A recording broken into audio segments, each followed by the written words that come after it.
All right, well, thank you guys for having me. I'm so excited to actually be in person with people because most of the work that I do now is virtually, so it's really nice to be around a group of people.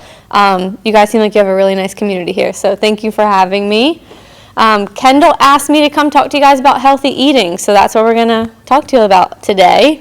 Just to give you some background, my name is Sarah Heckler. I am a registered dietitian and certified sports nutritionist at the Endurance Edge. We are located in Cary, but like I said, most of the stuff we do is virtual. Today's presentation, feel free, if you have questions at any point in time, please just ask them. I want this to be very casual, informal, more of a conversation. But I will also leave some time at the end for questions if I don't get to them. So feel free to participate if you have any questions, because I'm sure some will pop up. So today, we're going to talk about the macronutrients and their functions. We're going to talk about some ideal sources of them, and then go into some of our top 3 tips about healthy eating. So let's start off with the macronutrients. So there are 3 main macronutrients in the diet. Technically there's 4, but we don't really count alcohol. We don't really want that to be one of your main priorities of nutrition. So technically there's 4, but we say there's 3 main ones. They are carbohydrates, protein, and fat. I'm sure all of you have heard of these before. Some of you are eating some carbs right now. So the 3 main macronutrients, we need all 3 of them, and they all serve a specific function, right? Just like at work at this facility, Kendall, that everybody has a specific function or a role. We need all of them to kind of run, for things to run smoothly. Carbohydrates, their main function is to provide us energy. So think of them as like the gasoline to our car, right? You can't really get very far without a full gas tank. We get our gas from carbohydrates. They provide 4 calories per gram.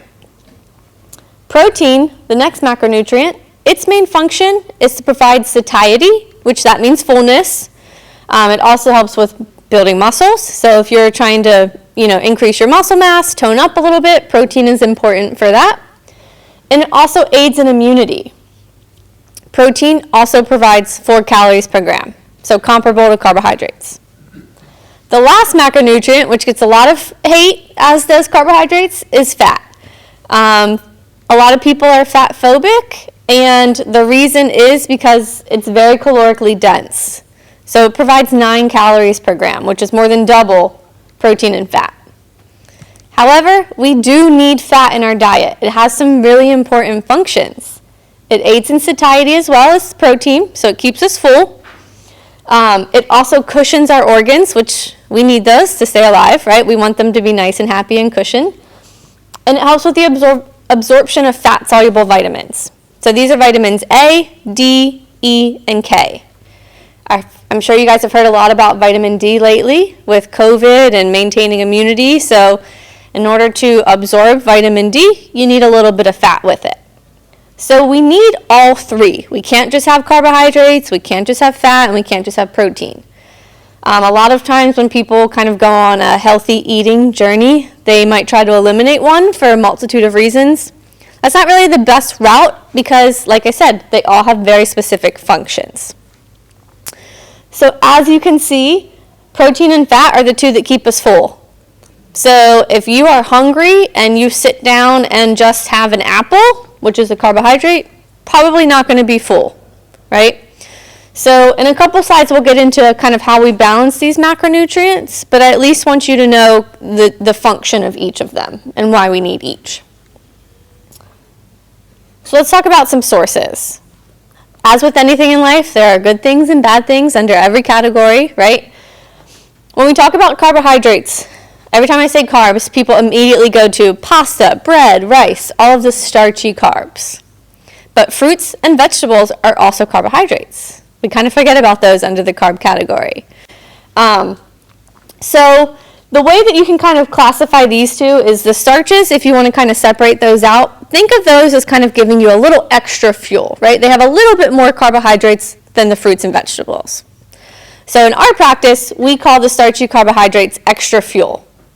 And we'll get into this in a few slides, but depending on what you're doing, you might need extra fuel one day you may not. So it's a really nice way to kind of look at them and think about it. Like I said, fruits and vegetables are also carbs. Moving into protein. With protein, we want to focus on lean protein sources.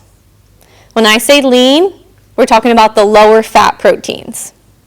So things like chicken, turkey, fish, and seafood. Pork is up on there on that list, but it depends on the cut of pork, right? Bacon is not a lean protein, right? Unfortunately, it's not. It is a higher fat cut, but things like pork tenderloin, perfectly acceptable in a healthy eating diet. So also think about the cut.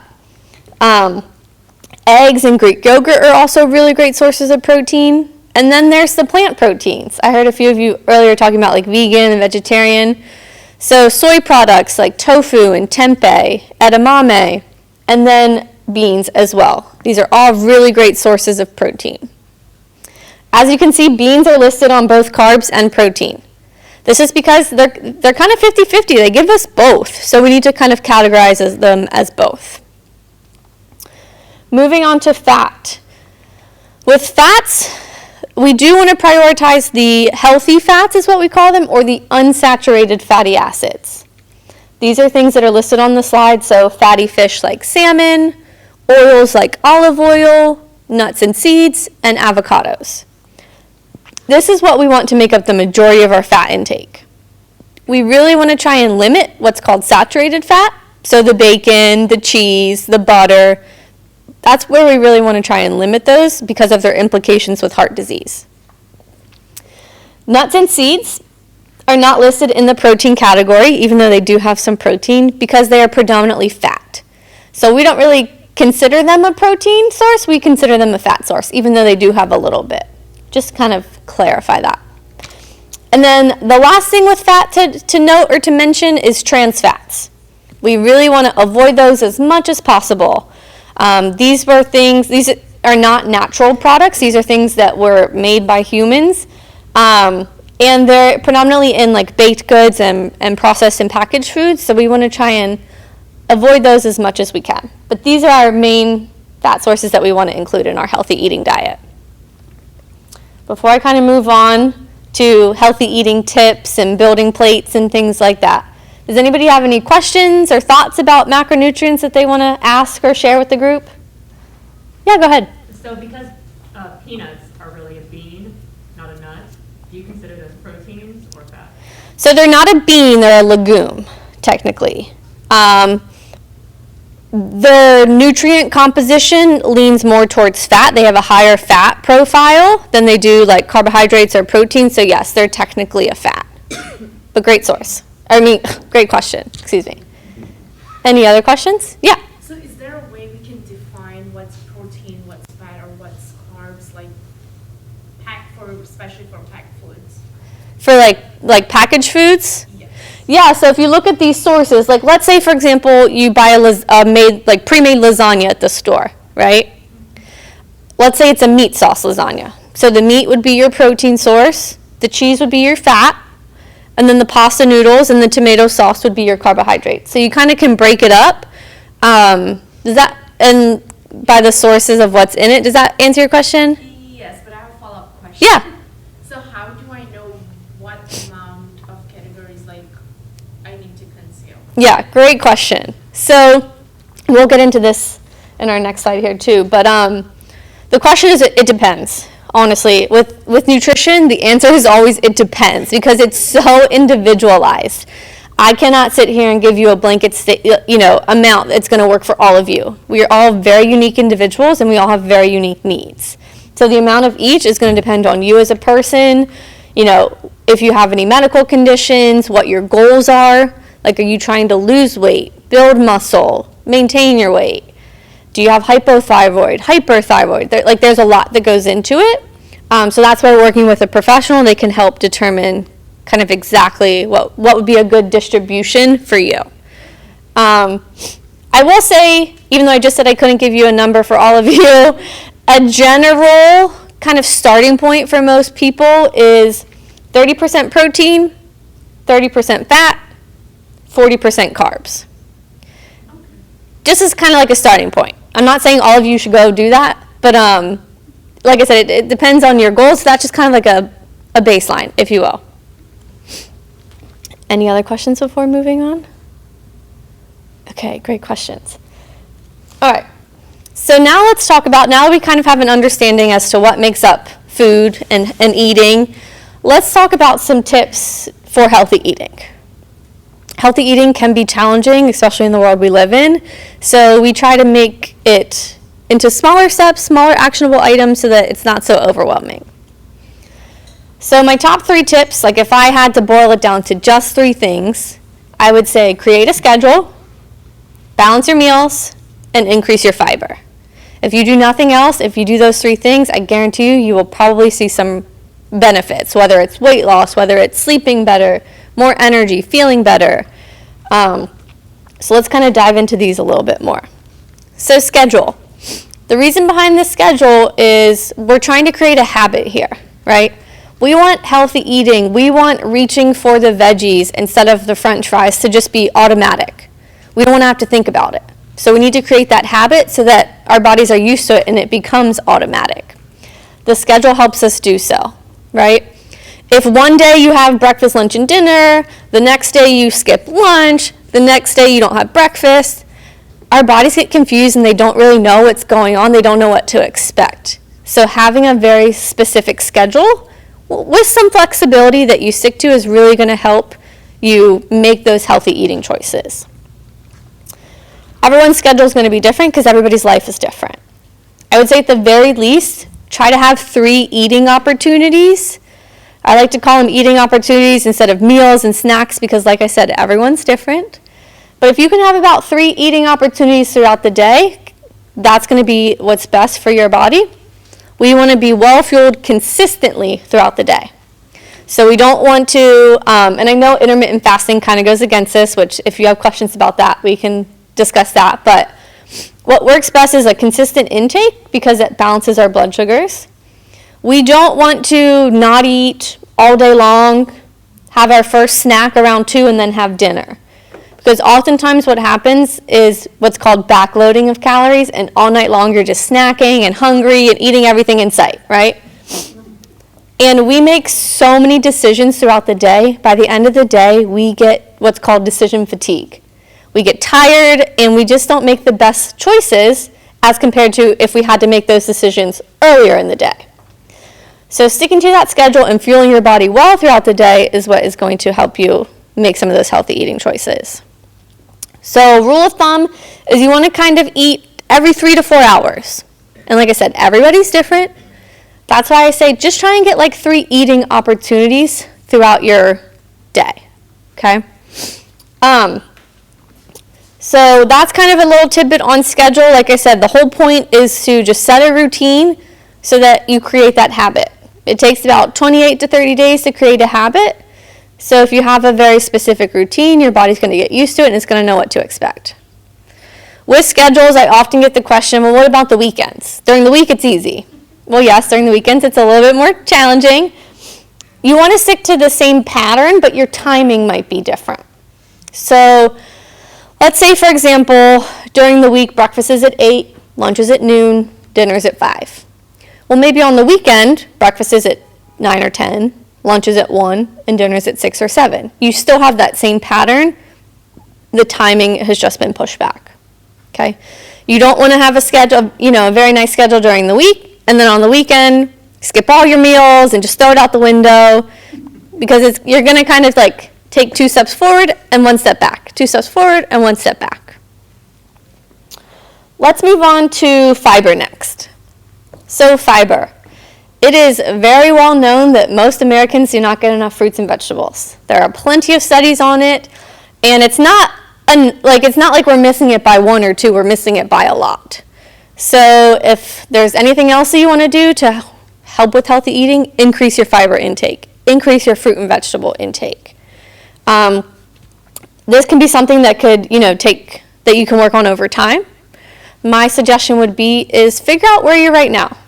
Like look at your days on average and ask yourself, how many servings of fruits and vegetables do I get? Is it 1 a day? Is it 3 a day? And then maybe try and add 1 a day and see how you do. If you're only having 1 a day, well, can you do 2 a day? If you're having 1 at every meal, well, can you add in a snack?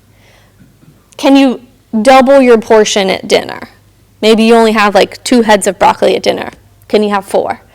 So really try and increase your fiber intake.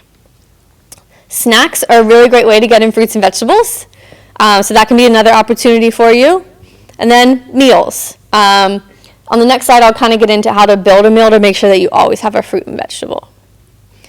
One thing to note with fiber is make sure you also increase your hydration, because what fiber does, so fiber provides bulk in our GI tract, so it kind of like clumps everything together, but it needs some liquid to move it through.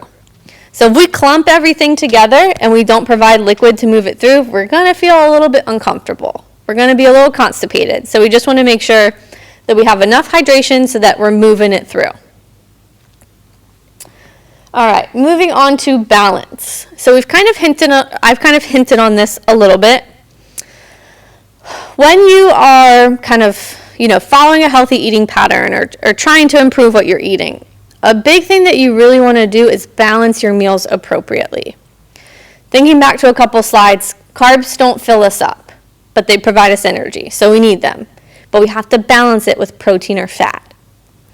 When we just dump carbohydrates into our system, like if we just sit down and have a piece of bread or a potato or an apple, what happens is, since they don't stay in our stomach very long, that's why they don't keep us full, and all of that sugar in the carbohydrate is going straight into our bloodstream, so we get a peak in blood sugars, and then it drops. In that drop, we get hungry, we get irritable, we don't make the best choices, we might have cravings. So we really want to avoid those like mountain peaks. If we pair that bread with some peanut butter, or that bread with some chicken, we pair it with some protein or fat, what we're going to get is a slower release of sugar, because that protein and fat takes a little bit longer to digest. So it's going to be a slower release of sugar into our system, and we're going to have more of like rolling hills in terms of our blood sugar. That is the goal. We want more of a rolling hills than those big spikes and drops, like a sugar crash, right? I'm sure we've all experienced it. So you really want to make sure anytime you're eating, whether it's a meal or a snack, you're not just having a carbohydrate. There's one kind of exception to the rule, as there always is. The only time that you want just carbohydrates is right before a workout. You want to top off your kind of energy stores right before a workout so that you can, have the energy to go through your workout. That's the only time you can only have carbohydrates. Every other time, you want to pair it with a protein or a fat. Okay? So with your meal, you want to kind of have all the macronutrients so that they're well balanced and you feel good. And your blood sugars are stable, which then your mood's stable, your hunger hormones are stable, and that can help with healthy eating, can help with weight loss, curbing cravings, all of those lovely things. So let's talk about, how do we put all this together? How do we balance our meals? So in our practice, this is a system that we follow with our clients, and honestly, this is how I eat and think about my meals. The first thing that you want to do is pick a protein. So if you're, trying to think of what's for dinner tonight, what are you going to make? Pick your protein. This ensures that protein is always there. Protein keeps us full, builds our muscle, and aids in immunity. And it's only 4 calories per gram. So it's kind of like we call it the rock star nutrient. Like it should always be there at meals. This system is kind of like Monopoly, like do not pass go. So if you don't get your protein, you can't move on to 2. Okay? So once you have your protein, then you want to add in some color. Once again, this is going to ensure that there's fruit or vegetable on your plate every single time. After 1 and 2, then the rest of these are kind of like take what you need, okay? If you need extra fuel, add it in. If you ran here, you need a little extra fuel, add it in, right? If I am doing presentations all day on my feet and I go home and I go to the gym, I was pretty active that day. I need some extra fuel.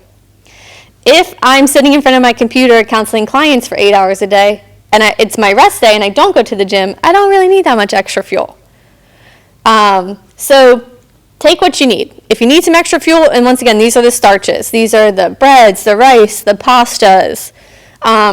And you don't have to, it's not all or nothing. Just kind of think of your portions. Do you need a smaller portion or a bigger portion today? Then Number 4, top it off with some healthy fat if needed. So if you're feeling really hungry that day, let's add some fat to it. If the meal is pretty light, so for example, let's say you're making a salad. You have chicken, you have a bunch of lettuce, cucumbers, tomatoes, some really nice color, but salads don't really fill you up that much, or you're just feeling really hungry today. Well, maybe you add in some salad dressing with an oil base, or maybe you add in some avocado, just to provide it to be a little bit more filling, a little bit more satiating. After that, you want to play with flavors, right? We should enjoy our food. Food shouldn't be this stressor. It shouldn't be a job. It should be enjoyable. So play around with flavor. Try not to always go for the salt shaker. There's so many herbs and spices out there that you can use, so play around with it. And then as always, you want to make sure you're hydrating. So hydration is very important. You're not going to feel your best if you're not properly hydrated. Easy way to make sure you're hydrated is every time you're eating, make sure you have some water with you. A lot of you have water bottles with you. Bring a water bottle with you wherever you go. It's going to kind of make you want to drink more. So like I said, this is our system. It works really well. I personally use it. Just to kind of summarize, you can't pass to 2 if you don't have 1, so 1 and 2 are absolutely necessary. 3 through 5 are kind of take what you need, and then 6 always has to be there. So I just want to thank you guys for listening to me. I could talk for hours about this stuff, so I appreciate your time. My contact information is here. We do what's called a free nutrition consultation. So if you are interested in learning more specific about what would work best for you, you can book what's called a free nutrition consultation with me. It's a 30-minute session, and we talk about what your goals are, what's worked for you in the past, what hasn't worked for you in the past, a little bit about how we operate, and then what we could help you, like what program could be best for you. We do take Blue Cross Blue Shield insurance. So you could go through your insurance, or you could do it out of pocket. I do have some business cards up here with another QR code for our nutrition services page if you guys are interested. For those of you who aren't super familiar with the QR code, you just have to hold your camera up to it, and a little link will pop up. You click on the link, and it takes you exactly to where you need to go. So now I will open it up for any questions about what we talked about today, totally random nutrition things. Like for the next 5 or so minutes, now's your time to kind of ask any questions that you have. Yeah, go for it. I was kind of curious what your philosophy was in terms of like using meal replacement shakes, like protein shakes, and or smoothies. Yeah. Like how frequently is, or how much is too much, or that kind of. Yeah, great question. So for those who maybe didn't hear, the question was about meal replacement shakes or smoothies, protein shakes, things like that. So my philosophy is food first. Sometimes the meal replacement shakes are like a good option for some people. I would say no more than 1 a day. But I think you can get a lot better nutrition with the same amount of calories with food. Now, a protein shake or a protein smoothie is a completely different situation. I think they're not necessary. It's definitely a convenience item, right? Like 1 scoop of protein powder has about 20 grams of protein. That's much easier to consume than like 4 ounces of chicken breast. So you just want to make sure you're getting a safe supplement, so making sure it's third-party tested. Otherwise, if you're balancing that smoothie appropriately, right, like we don't just want orange juice and a bunch of fruit in a smoothie. That's not well balanced. If we have a low sugar liquid, a protein source, whether it's a protein powder, Greek yogurt, beans even, tofu, some fruit for flavoring, and then if you can add in some leafy greens, I think a protein smoothie can be a really great kind of inclusion into healthy eating. I wouldn't do more than 1 a day though. Whether it's meal replacement, protein smoothie, we always want to go food first. But great question. Yeah, any others? When you talk about balancing and then eating on a specific schedule, for me, it doesn't work like that. Normally, I'm very scheduled, but there will be a weekend that will completely throw me off. Like, I'll not even eat breakfast sometimes, and today I didn't have a breakfast, but then I ate my lunch at noon. So what are your suggestions? Like, is it okay if, I mean, I know you said to stick with the schedule, but sometimes I'm just not hungry. Mm-hmm. So do you still and just eat it even though I'm not hungry, or Yeah, pass it on? yeah, great question. So you want to listen to your body. So if you're truly not hungry, there's no reason to force yourself to eat. As humans, when we are born, we are babies, we are very good at understanding when we're hungry and when we're full. As we grow up, we're terrible at it. It's just fact. So if you're truly not hungry, don't force yourself to eat. I would say try to stick to your schedule as much as you can. Everything's not going to go perfectly in life. We call it the 80-20 rule. 80% of the time, stick to your schedule. 20% of the time, for whatever reason, whether you're not hungry or your weekend's crazy, you may not be able to. But I would say do your best. If you're truly not hungry, do not force yourself to eat. Yeah, there's a question in the back. Yes. I don't know if you mentioned this before when I was out, but could you talk a little bit about how to appropriately determine rough calorie counts? And more importantly, once you find like a diet that works for you, how do you effectively determine what an appropriate increase or decrease would be for your goals? Yeah, so we touched on this a little bit with like the macro stuff. You might have been gone, but with calorie needs, the answer is it depends. And there's so many things that go into that, okay? So we need your age, height, and weight, your body fat, or your muscle mass or body fat percentage. We need your medical history, your goals. All of that determines total calorie needs. So I can't, like I did with the 30-30-40, I can't just throw out a random number because it all depends. As we age, that number declines. The more muscle mass we have, that number goes up. So total calories, it depends. You really have to work with a professional to figure that out. Now, if you, in terms of like bumping up or down your calories, if you're interested in weight loss, you're going to want to bump your calories down a little bit because the only way that we achieve weight loss is through a calorie deficit, right? If you want to put on weight, obviously you're going to bump your calories up a little bit, whether that's muscle mass or just weight in general. So I know that doesn't really answer your question, but I can't answer it without having all of the information. Yeah, go ahead. Can you talk a little bit more about hydration? I hear all the time, how important that is. What hydrates you? Is it only water? Can you have sparkling water? Can you have coffee or tea or diet soda? Does that count? And also, secondary to that, if we're coming for a weight training class or exercise class, how much should we be drinking like prior to coming? Yeah, I will answer that question. I just had a thought back to your question. There are calculators online where you can plug in your age, height, and weight, and they can spit out a general caloric number, so that could be something just to kind of give you some guidance. Okay, back to the hydration question. So the question was about talk a little bit more about hydration, how much, what are hydrating beverages, and then how to hydrate properly for activity. So with hydration, the answer is it depends on how much. Like I told you, the answer is always it depends. So your needs are going to depend on if you're male or female, if you're working out outside, if you're pregnant, if you're sick. General rule of thumb, men you want to consume about 3.7 liters. Women you want to consume about 2.7 liters. My math is always a little bit off on this, but I think there's about 30-ish ounces in a liter. So women 60 to 80-ish, 70, 80-ish ounces, and then men up from that. You don't have to drink half your body weight in water. You don't have to drink 1,000 ounces. Like there's so much that's out there. A really good way to tell if you're hydrated is by the color of your urine. It's not glamorous, but it's always there.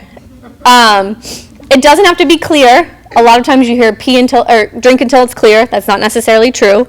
You're looking for like a light yellow. So like a pale lemonade is kind of the color, or to clear. Very, very pale lemonade. Very, very pale. In terms of hydrating beverages, these are all of the unsweetened beverages. So water, tea, coffee. Technically, the liquid is hydrating. Coffee is only dehydrating if you're not used to it. So if you're an avid coffee drinker, having a cup of coffee is not going to dehydrate you. In terms of like Diet Coke, Gatorade, like orange juice, all of those sugar-sweetened beverages, we don't technically consider hydrating beverages. Now, they all have liquid, so they're going to hydrate you a little bit, right? But we just don't consider them because we want you to focus on the non-sugar sweetened beverages. Soups, fruits and vegetables, those are hydrating. Anything that has liquid, water, essentially, is going to be hydrating. In terms of how much to drink before activity, it kind of goes back to the general guidelines, checking your urine, making sure you're just well hydrated throughout the day. If you're doing like a strength workout, if you're doing a short run, any activity under an hour, you're good with just consuming water. If it's over an hour, that's where the sports drinks start to become relevant. Or if it's hot and humid, like let's say your workout class goes outside one day and they want to torture you and they make you run for an hour in August outside of North Carolina. That sports drink might need to be relevant around like the 45-minute mark just because you're sweating more. But anything under an hour, water is your go-to. Does that help answer your question? And it does help if you drink it before? Yeah, so everything's the average over the day. So like you don't want to chug all your water in the morning and then have none at night. Or don't drink any in the morning and then chug it all at night before bed. It's all about consistency. So just make sure you're consistently drinking throughout the day. Any other questions? Yeah, in the back again. Could you speak a little bit about fasting in general? Like I've heard a lot about it over the years, but never specifically when it's appropriate to apply and in what cases people could actually be fasting. I know a lot of people like used it, but I've never heard from someone that knows what we're talking about. Yeah, so I'm going to go on a little bit of a tangent here, but I'll get to it. So with fasting and any other diet out there, they all restrict calories, right? The only way to lose weight is to have a calorie deficit. It's the only way. Whether you increase exercise, eat less, whether you fast, whether you do something like keto and eliminate the majority of the macronutrient, like carbohydrates, whether it's paleo and eliminate food groups, like it all boils down to calorie restriction. Fasting does it by time restriction. Now, intermittent fasting has been shown to be more beneficial for overweight men as compared to women. Not to say that it's not beneficial for some people. It's not the answer for everybody. That's another big key in nutrition. If something claims to work for everybody, it's absolutely not true. That's a red flag. So with fasting, it can be helpful for some people. From what I've seen, it's really hard for people to maintain and kind of live their life and stick to it. It's a little bit restrictive. So I don't think it's the best long-term strategy. For like a short-term Kickstarter to kind of get you going and on like a healthy eating lifestyle, it can be helpful. But with fasting, people also have to keep in mind, like let's say you have an 8-hour eating window. That doesn't mean you can eat whatever you want in 8 hours. That doesn't mean you can consume 5,000 calories. You still need to be in that caloric deficit. Yeah. Are there certain, when you're counseling somebody about nutrition, are there certain signs that would kind of make you feel like maybe there's a food sensitivity here, as opposed to just, like if they're bloated or, those kind of signs? Yeah. Because I've kind of heard the only way to really kind of figure that out is an elimination diet, where you kind of figure out, well, I really crave something a lot, I might be allergic to it type of thing. Is that valid?